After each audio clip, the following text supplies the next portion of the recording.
Who got money on the Super Bowl? Got some money on that. Actually, I got money on the Patriots. They've won too many times in the past 10 years. They've won too many times in the past 10 years. I didn't go winning that. You know, so interesting, Bill Belichick didn't get his first round into the Hall of Fame. And they rejected his first round. You're like, what? After winning that many Super Bowls? Like, okay. But then all the controversy from cheating, right? Deflategate and all that stuff probably hurt.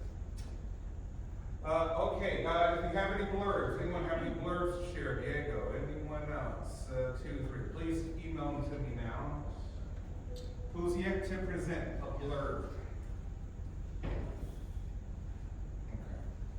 Try to work on it. If you haven't shared anything, please. Matthew, do you have a blurb today or no? No, I had one last week. I played through. Okay, last week. Okay, I'll pull yours already up. down. Yeah, I'll pull yours up from last week.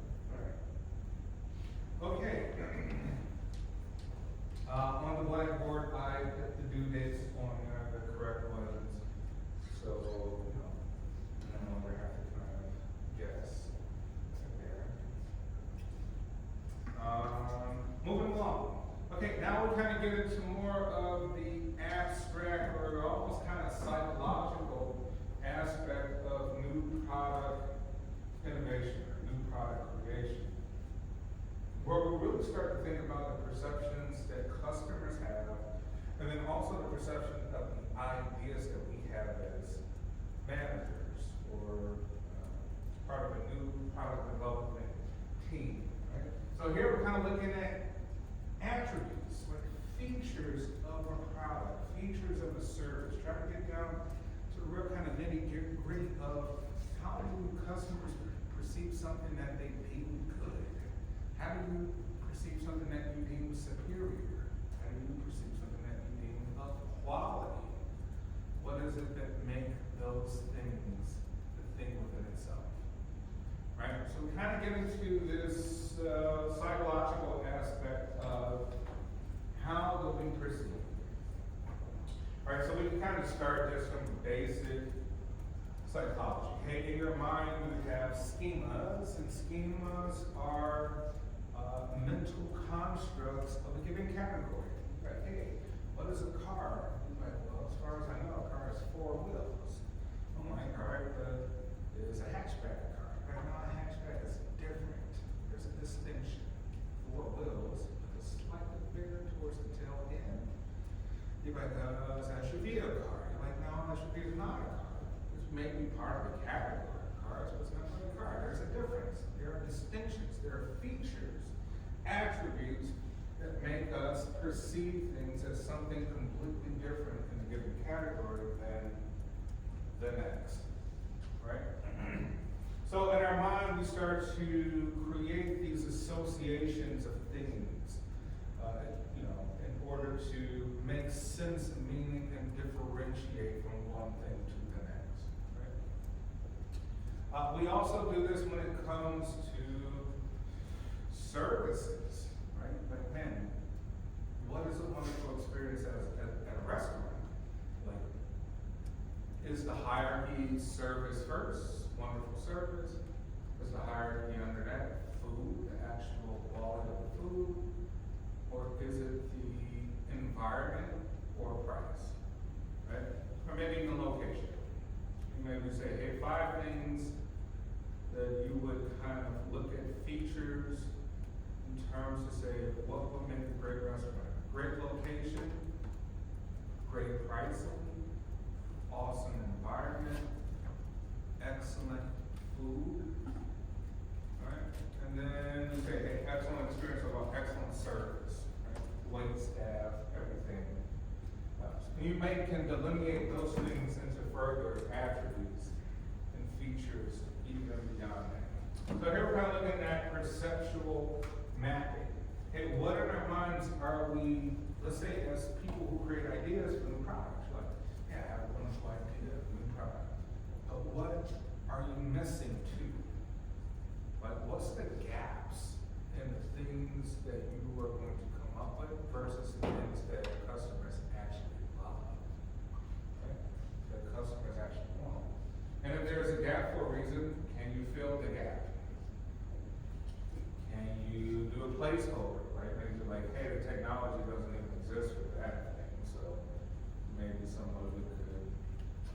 put something else there.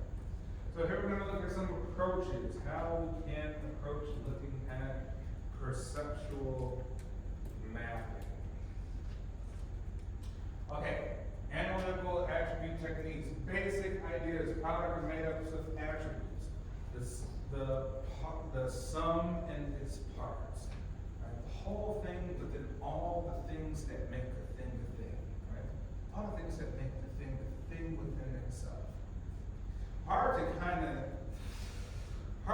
think of, because remember with perception, I don't know how much of actual reality we're dealing with.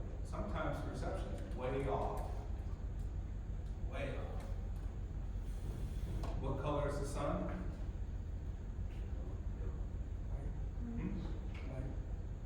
White.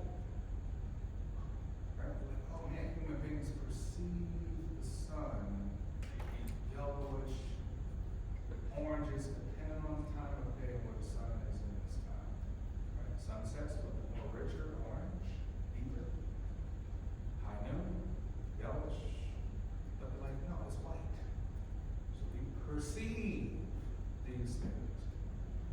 The redness of red, like what makes red red?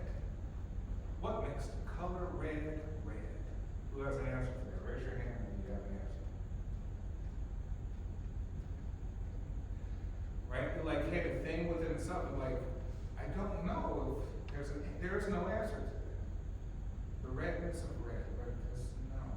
I understand what red is. I understand red is only because it's different from blue, yellow, green, anything else. It's what we talk. Right? You're like, the essence of red. I don't know truly what even that is. It's a concept. It's just a construct in your mind. The goodness, wholesome and true. Like, what is truth? You know, think of these basic philosophical questions like, what is truth? I don't know. You got your truth, I got my truth. We might have some sort of scientific basis that even still is kind of flawed if it doesn't really help humans in any way, it doesn't really do anything. Right? So like, hey, basically like that. So the main thing is to convey these things as a perception. Right? You gotta convey it to your audience that it's that thing. Difficult to do. Alright, basic idea, products are made up of attributes. A future product change must involve one or more of these attributes. So let me ask you, your wonderful laptops and tablets, is that a full laptop or is that just a tablet? What is that, iPad? Alright, so you're like, hey, your tablets and your laptop, what is an attribute of them? What's an attribute of your laptop? Screen. Right? So you're like, hey, the future laptop must have a screen. I don't know what size the screen will be. I don't know if the screen will project, be a projector. I don't know if the screen is have a 3D component to it. I don't know if it's touch screen, but I know it has to have a screen. Is this true for any future laptop? It has to have a screen. All right, what else? Like flexibility, like carrying around. Portability, right? So you're like, hey, you know what? It has to be able to be carried around in a reasonable fashion. We used to have gigantic computers and nobody was carrying those around anywhere. They were in schools and other government institutions. Right, then we kind of simplified, now we have a mobile device, right? Implied the mobility, right? It has to be mobile, it has to be able to be transportable in some sense. Right, and so like, hey, that is a feature, maybe people like ease of portability. And maybe our next feature with a laptop would be an easier portable laptop. Have you seen a product try to do that? Let's say that they try to make the tablet more portable, the laptop more portable. Prior laptops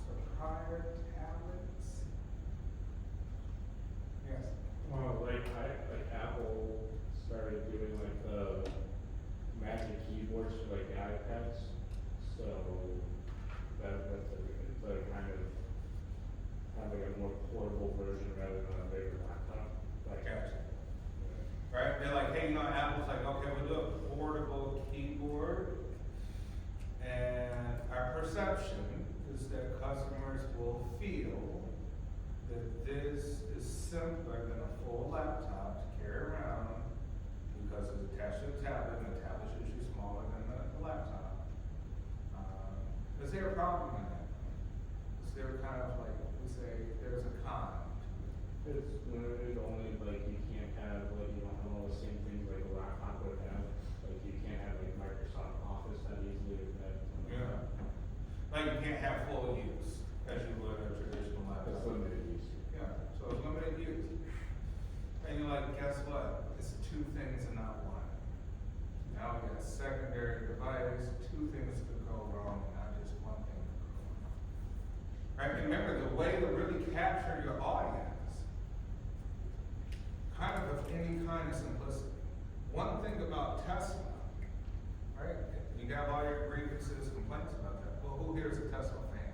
Who likes Tesla? Maybe you don't even know one, but you're like, you know, you get what they Tesla, right? You like Tesla. For what reasons?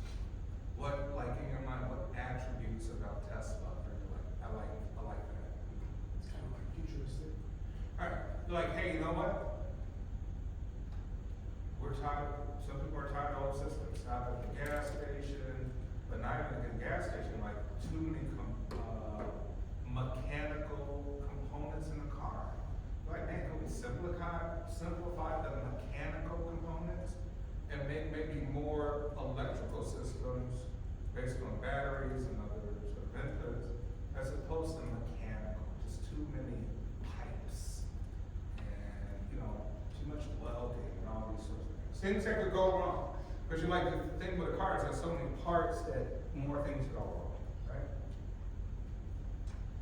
And can you simplify it? What were we gonna say? What do you like attributes about Tesla that you like?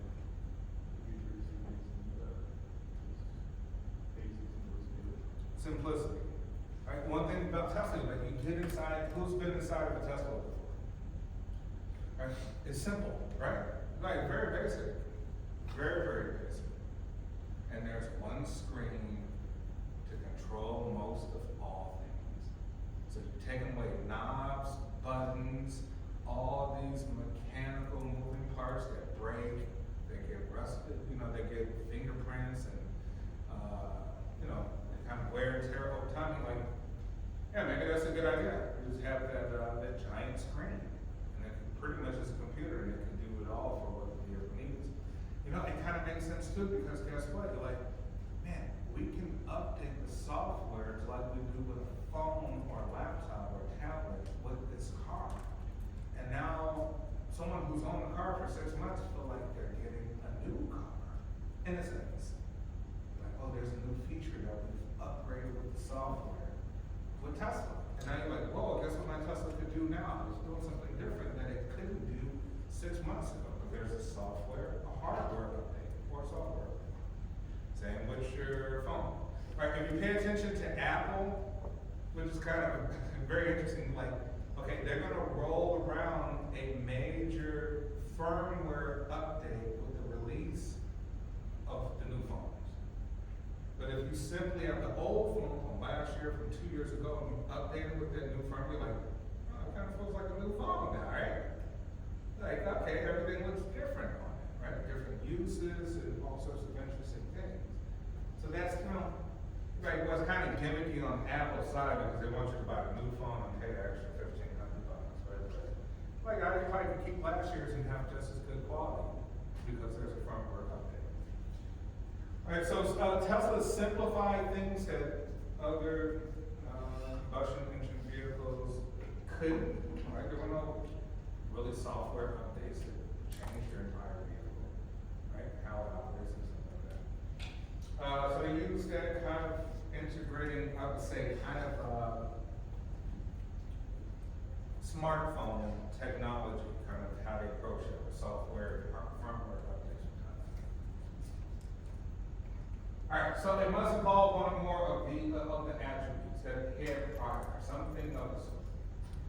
3 types of attributes we could say here are features, functions, and benefits, right? I mean, 3 distinct things, right? Features we could maybe think of design,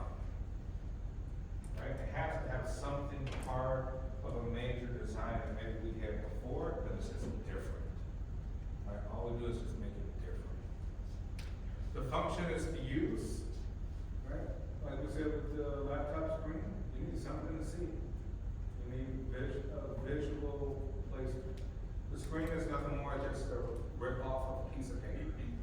That's it. Yeah.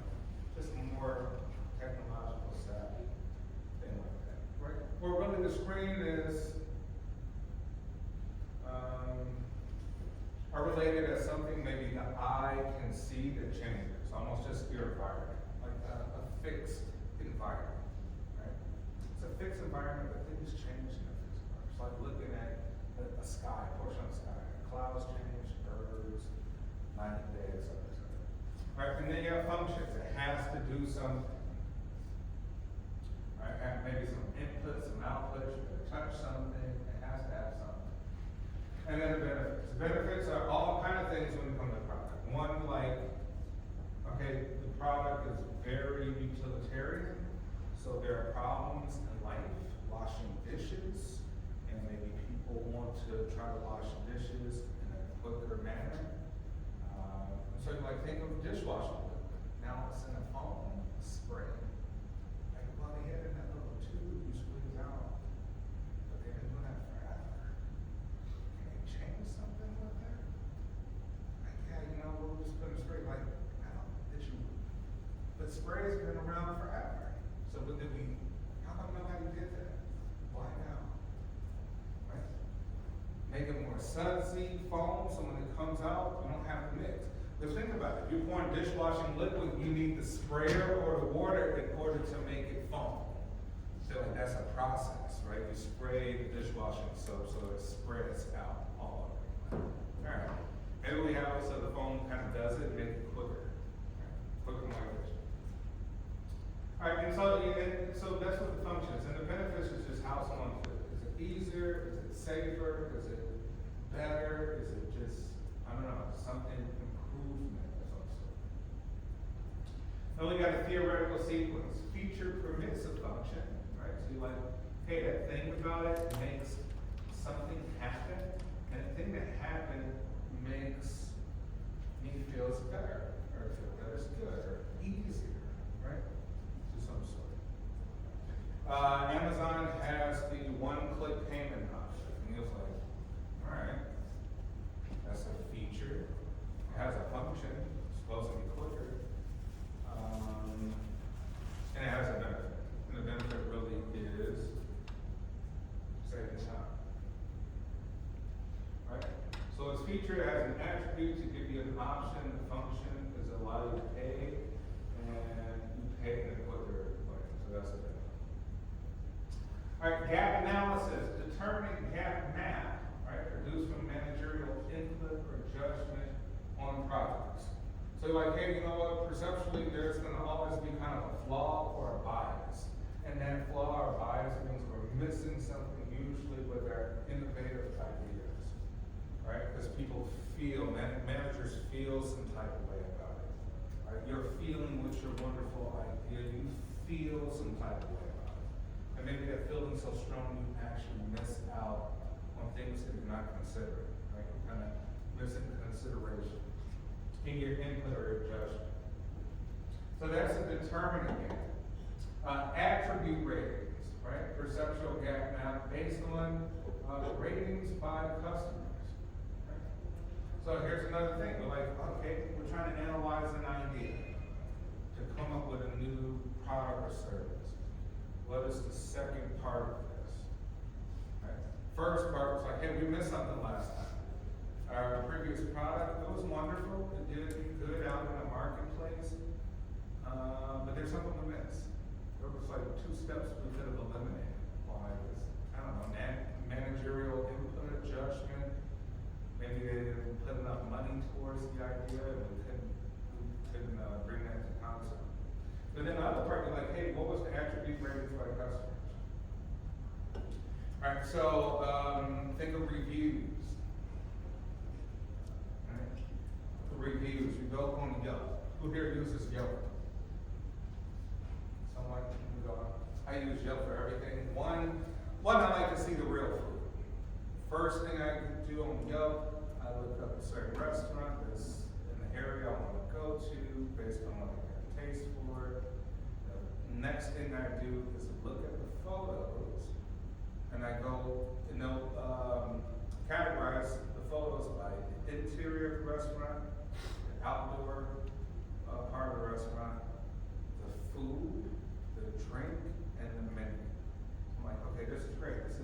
simple for me, right? And then I could be like, hey, I could go see the actual food, and I probably make my judgment on what I'm gonna eat there based on how the food looks. So first thing I do, I'll see how the food looks, and then I'll look at the reviews of that food. I'll scroll through the reviews, see if I see someone talking about whatever, calamari or something, right, or the drinks.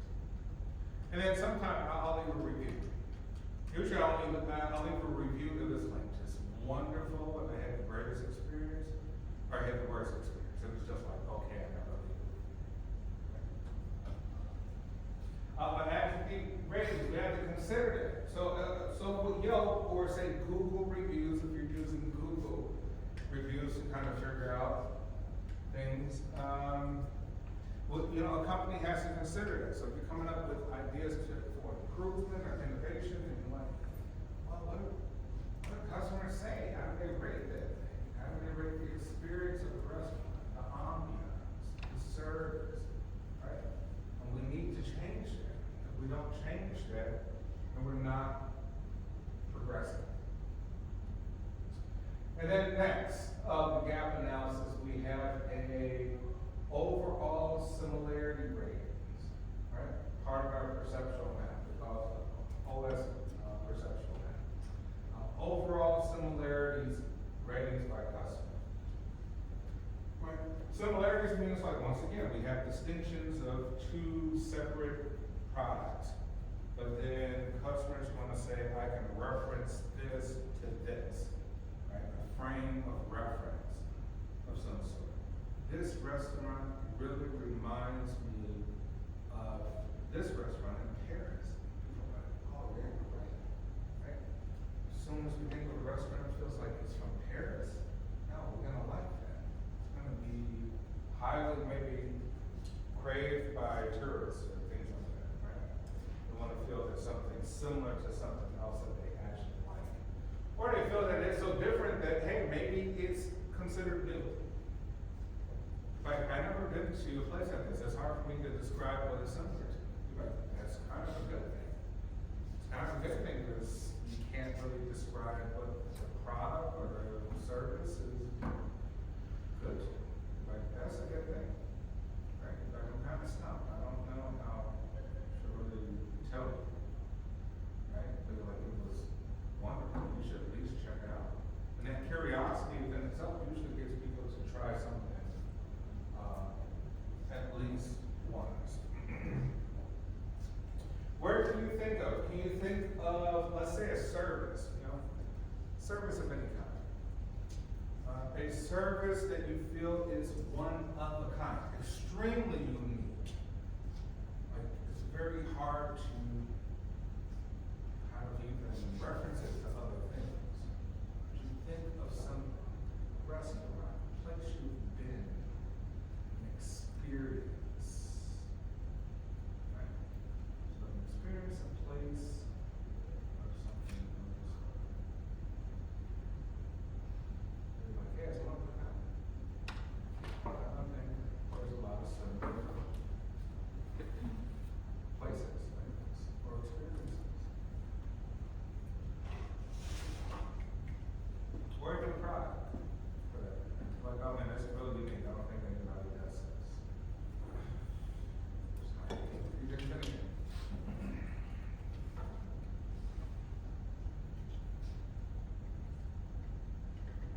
Can't think of nothing that unique, huh? Everything's kind of like everything else.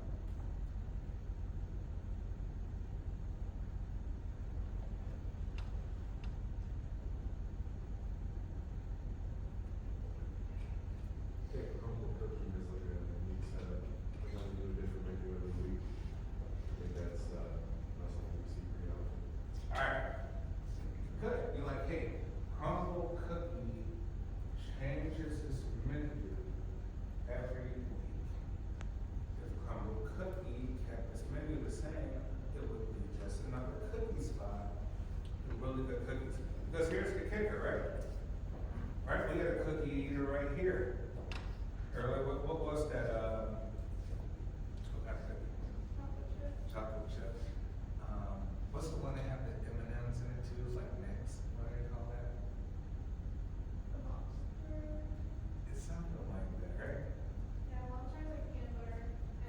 Yeah, peanut butter, chocolate, and, Yeah. like that.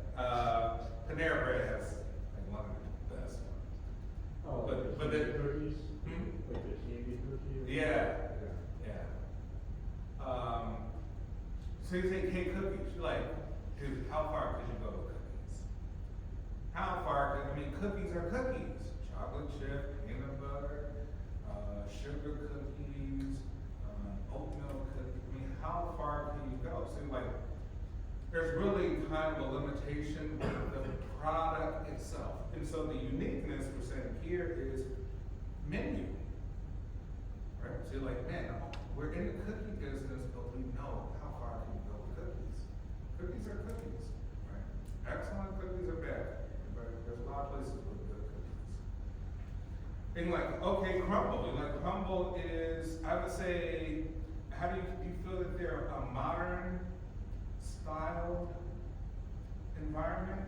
How do you feel about the inside? I think it's pretty modern. Yeah. It's like a lot of simple stuff, there's not a lot going on, a lot of screens. So you're like, hey, crumble's like, hey, you know what?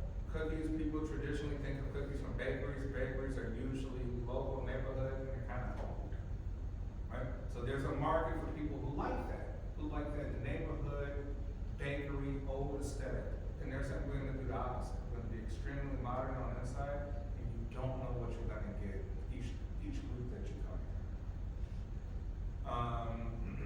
Could you think of anything else outside of crumble? What about insomnia cookies? Anyone ever go to insomnia cookies? Right. Once again, you're like, cookies. How far can we go with cookies? Like, well, maybe what we do is just stay open late. Right? Insomnia cookies. It's for people who are out late at night and have a sugar craving, right? So you're like, hey, there's certain products that you're like, hey, there's clear limitations, only maybe so far you can go, right? Before you say how different you are than some other cookie spot. And so you have to just switch up the menu or the time in which you're even open.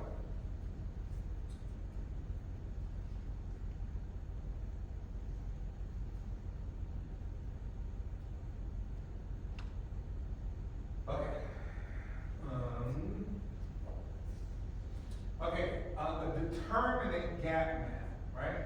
So we're looking at highs and lows, x-axis and y-axis, right? So here we're saying two things we're looking at for these types of products.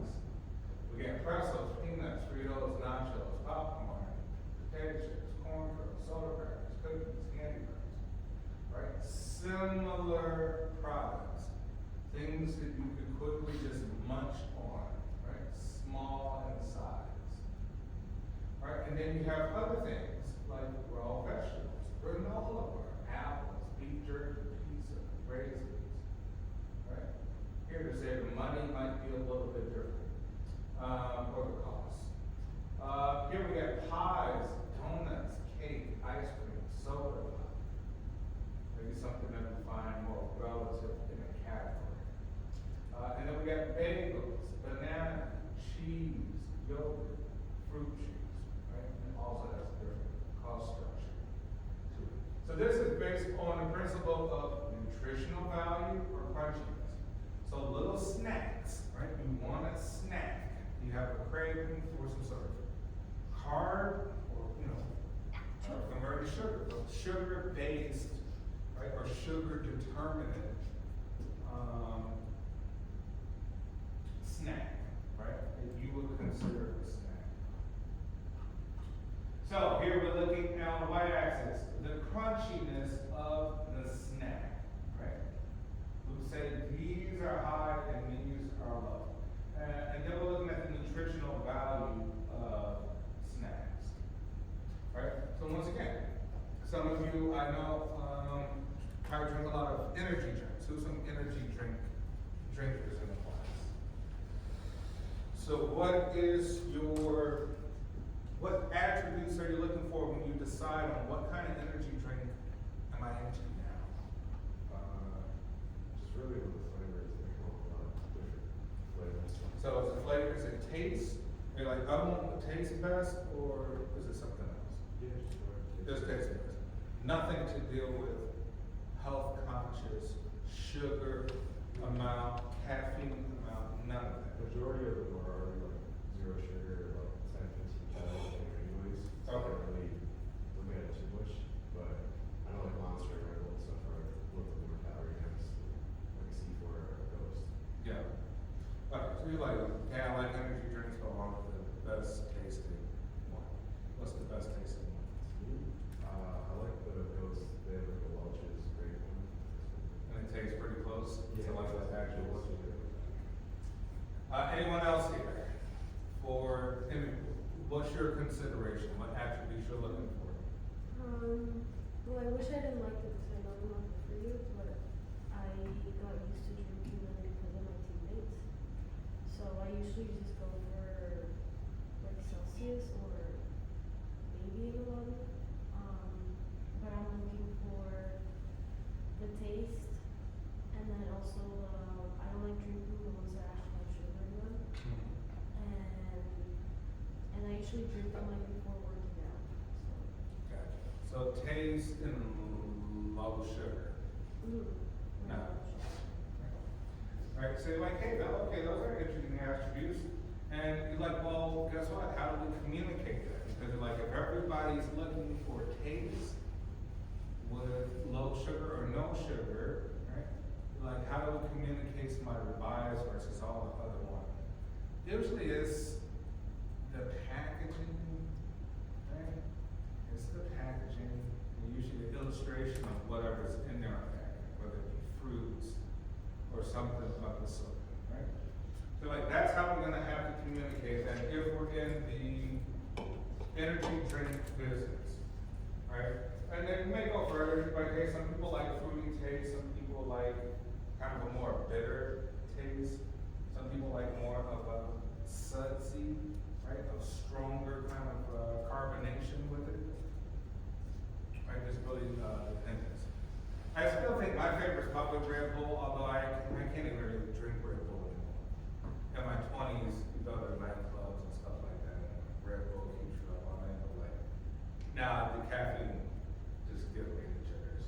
But in terms of taste, I was like, Red Bull's pretty good blend of amped up, strong kind of carbonation, you know, like a strong Coca-Cola taste, right? With fruit, you know, kind of fruity and bitter kind of taste profile. Okay, so here, so look, we're making determinations on snacks. So we say, hey, peanuts are crunchiest, pretzels are next, Fritos, potato chips, nachos, corn curls, popcorn, cookies, candy bar, right? And even if we're looking at kind of low crunchiness, right? We could look at low nutritional value, but like, okay, we're in pies, donuts, cake, brown, ice cream, soda pop, right? And then we're looking over at things that are crunchy with decent nutritional value, different options for customers. Raw vegetables, of course, would probably be your best bet, or apples. Granola bars, beef jerky, pizza, raisins. And then for low crunchiness and high nutritional value, bagels, bananas, cheese, yogurt, fruit juice. We know that these things typically, prices are different. There's a big kind of price gap between pizza and an apple. An apple really cheap, but pizza might cost you a little bit more than that. All right, obtaining customer perceptions. Rate each brand you're familiar with on each of the following. Here, I'll just throw some brands out there. Can you tell me how do you rate that brand on the things I'll call out, right? Whether it's attractive design, stylish, or in style, or appearance, label, right? And the interesting thing about this, you know, a lot of things are very similar. Attractive designs, kind of the same as stylish, kind of the same as fashionable, kind of the same as in style, kind of the same as great appearance, right? But they all mean different things to us, right? They all mean different things. Like, it may change, right? Your rating may change if I ask you great appearance versus attractive design, right? For a particular product. right, or a particular brand, you might have a different rating, right, which is interesting. Like, actually, what's the difference to you, right? So, in style, what would you rate Balenciaga?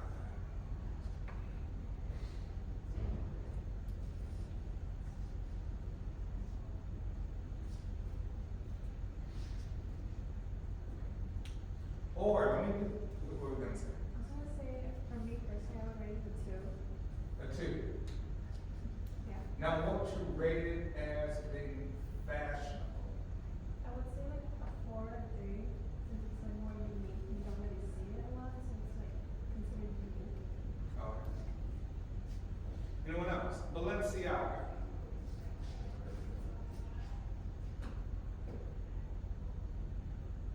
Andy, what would you rate your Balenciaga I never heard of it. in your closet? Never heard of it. Oh, goodness. Now, Joseph, I know you say you own a couple pieces, right, or something like that, right? So, would you have a different rating from in terms of in style versus fashion, or will it be exactly the same? And if they're different, what's the difference? I think they're kind of the same. Like Balenciaga kind of goes for like comfort now, like because they have like a partnership with like Adidas and stuff like that. So they kind of go for comfort and fashion at the same time. Okay, so you're saying that you're relatively the same for you. Let me think of a different brand. Nike.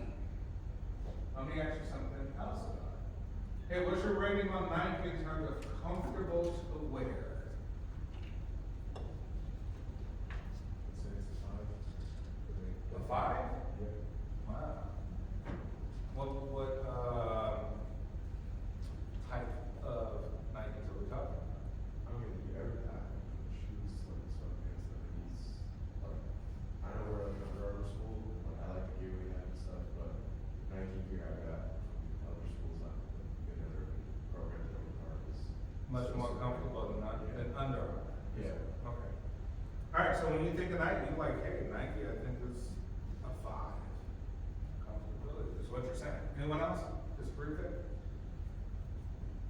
You rate your Nikes a 5 in terms of comfortable? I mean, for me, like, I'm not Nike on everything entirely, so like, I'm a little bit lower, so maybe I'm between like a 3 and a 4 on it. Because like, I don't buy like Nike shoes or like Nike sweatpants too frequently. Yeah. Or so I think, I'm more Under Armour, like, for like the shoes or the sweatpants or like, and so on. But, Yeah. so most of my closet's Under Armour rather than Nike, so I don't mind like some of their stuff. Hey, you're like, hey, in your mind, like, it depends, Yeah. right? Like, some of the stuff's not. It's also a selection too, like, you can find like, for what, like, my liking, or what I like to wear, like, I find it much better, easier Under Armour rather than. Okay. Alright, now in terms of in terms of Nike, I feel good when I wear it. And if you feel good, why do you feel good when you wear it? Anyone here feels good when you wear your Nikes? I actually think it's pretty comfortable. Out of the things that I own, I like the fabric that they use. The Because they use like a fabrics. lot of cotton, so I like it. Gotcha. Anyone else? Like you feel good when you wear Nikes? So it's something about the brand out here. I can say the same thing, like, I like their shorts and their sleeveless, tank tops, like, a lot, so like, for working out, so I think those are pretty comfortable, because Under Armour doesn't have like especially with, like the tank tops, Under Armour really doesn't have like the loose fitted ones, so like, Yeah. the compression kind, Yeah. so, I don't like Under Armour at all.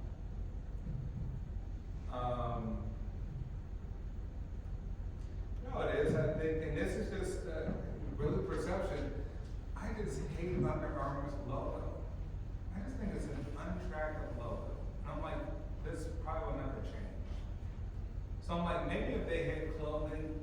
and you don't see the logo at all, maybe I feel different about it. I just don't think they have an attractive logo. It's not something that I'm mind like, wow.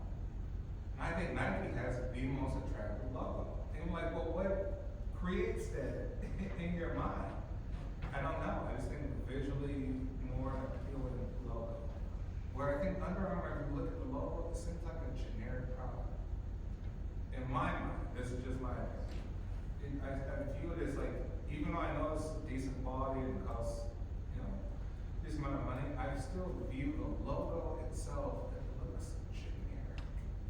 It's nothing like, I think, and think about this, like, even when we're talking about logos, you're like, Nike, I would probably pay a decent amount of money for, I got Vapor Max that costs like $250. I'm like, I would pay if something I really, really like, $250 for Nike. I would never in my life pay more than like $110 for some Under Armour. Maybe even less, I'm like $85.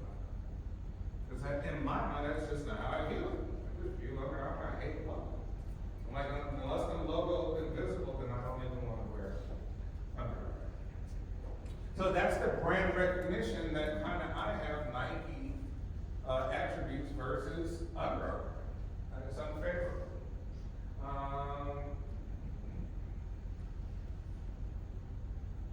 Okay, and then one more.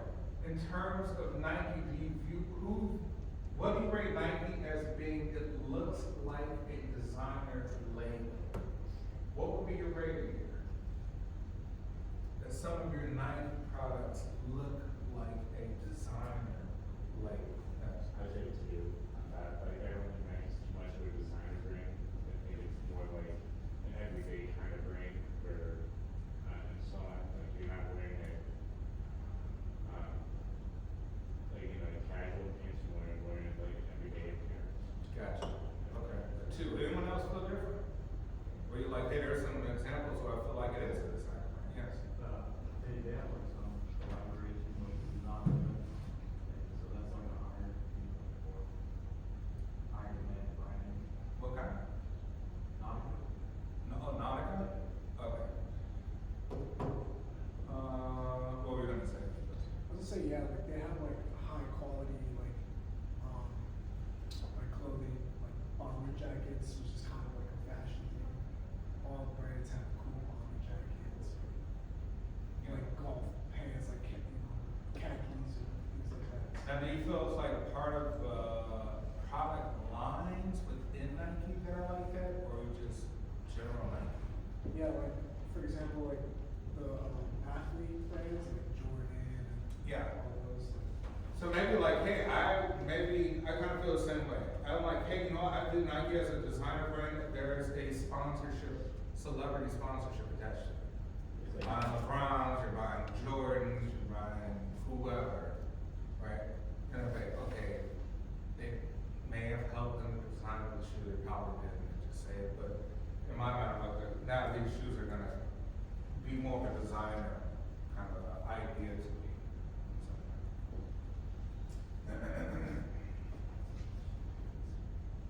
All right, factor analysis. How do we reduce data using multivariate analysis? Right, in simple terms, we're using original number of attributes to a smaller number of factors, each containing a set of attributes that hang together. All this is kind of complex to say, hey, break things into different attributes and see what's attached to each one of those attributes, right? And what we can do is kind of weigh them to see the importance or relevance that they have to customers, right? Or of course they have to us as a business if they're too expensive to do, or we find that they're very useless. So that's kind of factor analysis. So factor analysis is kind of delineating things, right?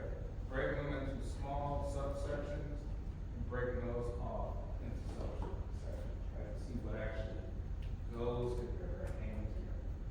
Cluster analysis reduces the original number of respondents to a smaller number of clusters based on their benefits, so as reviewed by their ideal brand, right? So they're kind of opposite. Like, hey, you're getting feedback from people in the organization, managers, decision makers, you're getting feedback from customers, in terms of like, what is your ideal brand? Like, what does it encompass? What features is the perfect product? What features is the perfect service? What features to you, customer, will be the absolute perfect thing that make you satisfied? Right? Nothing's perfect, but we want to get to maybe the closest version of that ideal brand. Now, you know, I'm a big Ralph Lauren fan. I love Ralph Lauren. I think Ralph Lauren is the greatest fashion company ever. Any Ralph Lauren fans, raise your hand. Who owns some Polo Ralph Lauren? What do you like about Ralph Lauren? I mean, I don't wear any polo anymore, but like back in 2016, I used to always just wear like the regular polo, like every color, with like little logo. Yeah. Just, I mean, Here's the thing about polo, and I don't just say this from like wearing it to where you know you are obviously still wearing some Ralph Lauren, like with the logo, right, the pony or something like that. Although I do have a bunch of stuff, right? But Ralph Lauren have different these crests, these logos, these all type of emblems, symbolism, patches, all of that. But what Ralph Lauren as a brand to me is the sweet spot. Remember we say you're going to get the most market if you have the sweet spot. And the sweet spot is perception of quality, perception of simplicity, perception of classic things that people originally liked, which is like jeans, tweeds, cotton, you know, basic designs that the average person wears. But then you add something additional to it. And the additional part to Ralph Lauren is that it tries to do what Apple do, it tries to own every part. So Apple has Apple stores. Apple used to be located everywhere. If you ever go to Best Buy, Circuit City, then Apple says, guess what, that's a bad thing. Because when you go shop, we want you to have an Apple experience. And how do you have an Apple experience if there's just a little Apple store inside the mall? Right? That's gonna take away from your brand identity with Apple. So Apple said, you know what, it's probably worth the investment moving ahead to have these phenomenal Apple stores. And you can have an Apple experience with their products. Ralph Lauren does the same thing. There's polo mansions everywhere. Paris, New York. And if you've ever been one who's been to a polo mansion before, okay, listen out. Go to the one on Chicago Avenue in Michigan, downtown Michigan Avenue.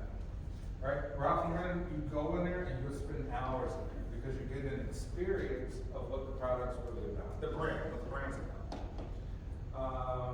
Different levels for different items. There's even a home section. Right? There's a cafe, Ralph's Coffee, there's the Ralph Lauren restaurant. You're like, all of that from clothes? Like, yeah. Right? So you're like, hey, it goes beyond because clothes is just not clothes to Ralph Lauren. Clothes is lifestyle.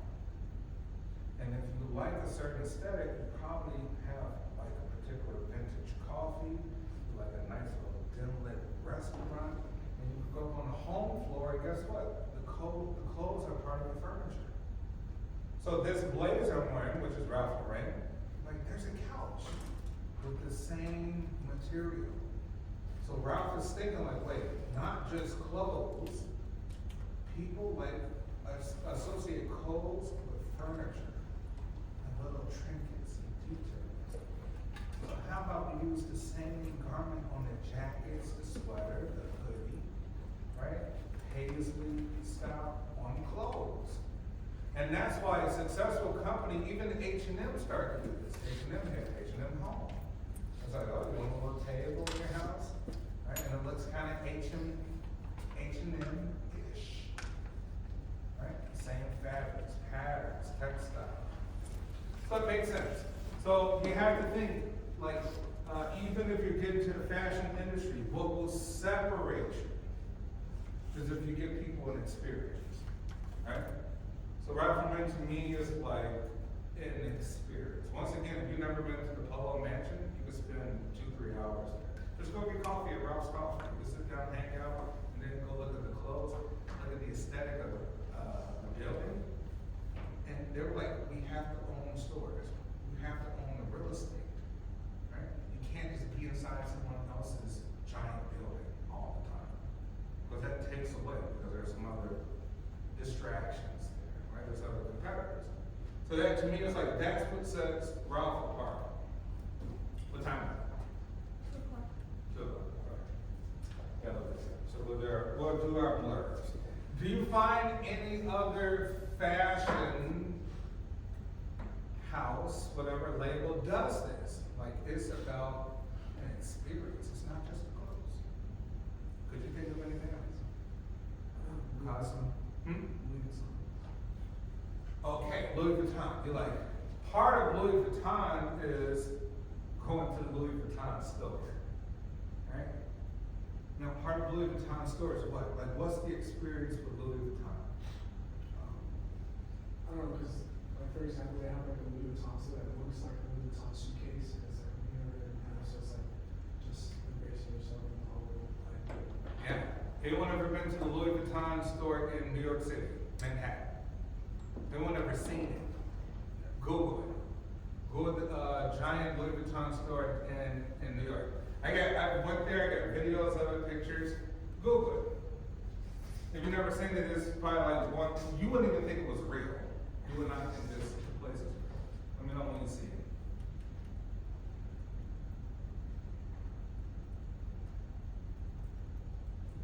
And tell me what it looks like. Louis Vuitton store, Manhattan. Just like a bunch of stacked mini suitcases. You see him?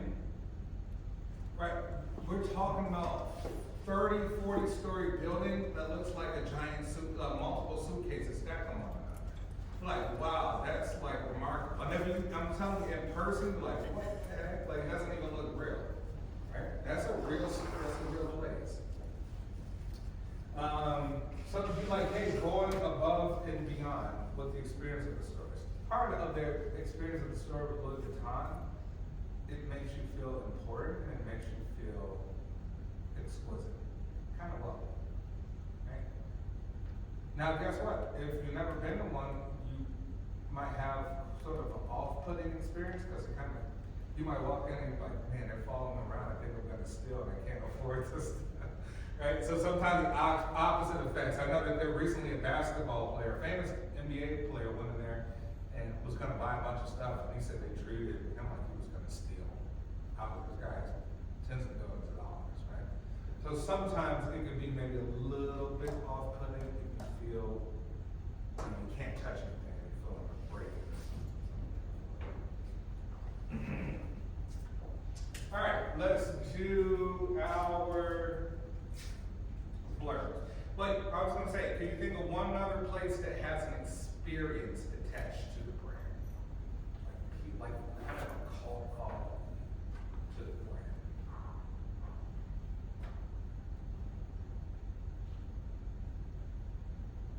Yes. I would say like the McDonald's in Florida, in Orlando, Florida.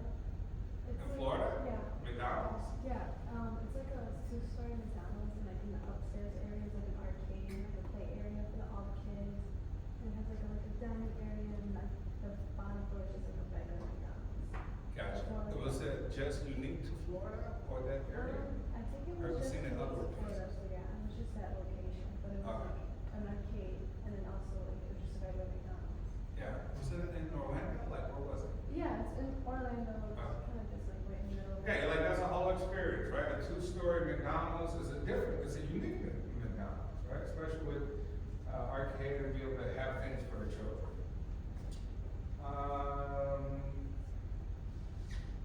Right, other companies have tried this, but there's limitation. If you haven't noticed, like Walgreens had tried a few years ago to do the whole two-story Walgreens. It was like, hey, how do we have a smaller footprint in like neighborhoods where you can't really park?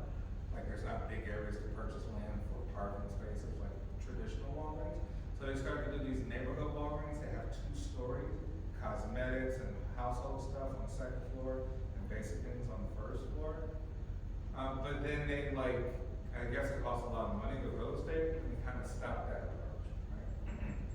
Cause they're like, hey, you know what, how do we get people to stay on Walgreens longer to buy stuff? Make it a little bit more modern, just increase the square footage but lower burden. Okay, let's see our blurbs.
ExxonMobil.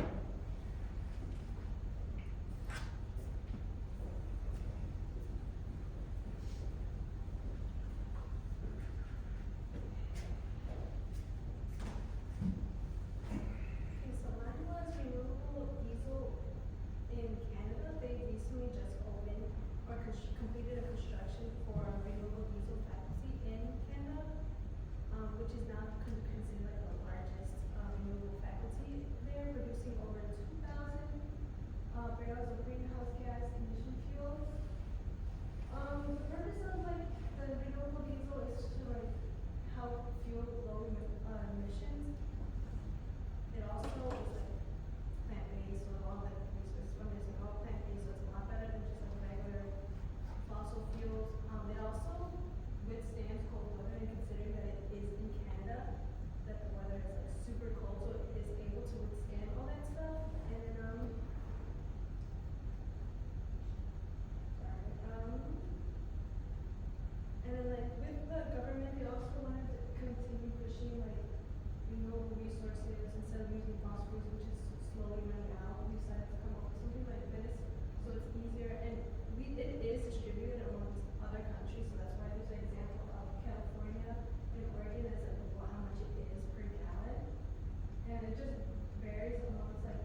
trying to get manufacturers to create more diesel-powered car transportation? Yeah, so that's sort of what they're going for, more of like eco-friendly kind of thing, well, not really, but technically yes. Mhm. So that's why they're trying to push, that's why the government is pushing for more like renewable resources, Yeah. and not just relying on like Fossil fossil. fuels. Yeah. From like kind of what you just were reading, like in comparison to say like electric vehicles, which is purely one off electricity, did you see in comparison, like why would they not opt for more electric vehicle power? I didn't really see much related, like the article I found didn't really talk about it, but from what I see, like electric vehicles are still considered new. So Yeah. not a lot of people are like interested in buying something like that, or sometimes people can't afford it. So just like basing like their car and using like, I guess this kind of gas to make it better. For Mhm. people that can afford a car that runs on gas, that's kind of like what they're pushing for, more towards like the middle class, low income demographic, rather than just like a high end where everybody's gonna drive electric vehicles or Yeah. Tesla, stuff like that. Gotcha. So they're like, hey, you know, electric vehicles new, so the cost structure is probably still expensive, and they won't be able to afford that. And then maybe the other part too is like electric, in order to supply batteries, that many batteries, you still need fossil fuels to be extracted to supply the grid, the whole system for electricity. That's negates the purpose of being renewable. So diesel kind of maybe is a better approach when we're talking about renewable things, get away from that. Okay, excellent, good job.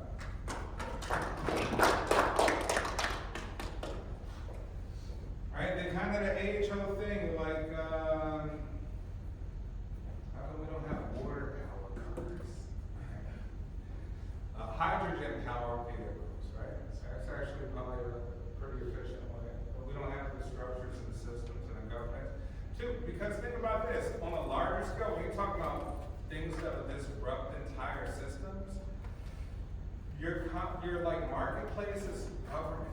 You're like fighting against people who like know we get trillions of dollars in gas powered vehicles. I don't want you to take away my trillions of dollars, right? They have me kind of convert over to be, so you're fighting against like major market forces when you go up against things that reshape an entire kind of structure or system. Yeah, interesting. Thank you for that. Diego.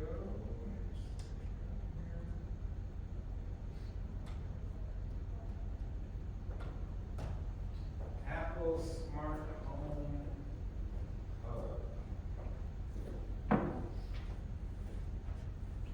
Right, so I found this on an article that was like about some new Apple products that were launching soon or rumored to be. So I don't know how much it actually is true, but according to this specific product, the Apple Smart Home Hub, it has touchscreen sensors, Apple Intelligence, designed for shared household use, sort of like Amazon Echo in a way, sort of like that. Or Google Home. Yeah, Google Home too. So you can use Siri, FaceTime, and other Apple services on this. And, yeah, it was really interesting looking at this. Especially like the pricing of it, just how it compares to Amazon Echo. It is rumored to be more expensive, compared to Amazon Echo, $220 compared to $350, it's almost $400. So is this like a central hub you purchase and then you could buy additional services or products? Like do you buy a central hub and then you could buy cameras for security? Like what are you paying for exactly? Yeah, I believe, it's all on there like that. I don't think there's many, other products you have to purchase for this Gotcha. specifically. So it's just like the assistant, like Amazon, Yeah. Alexa, and those type of things. Yeah, basically, just they're, just competing with Amazon for that market. Using Apple software and intelligence and security features.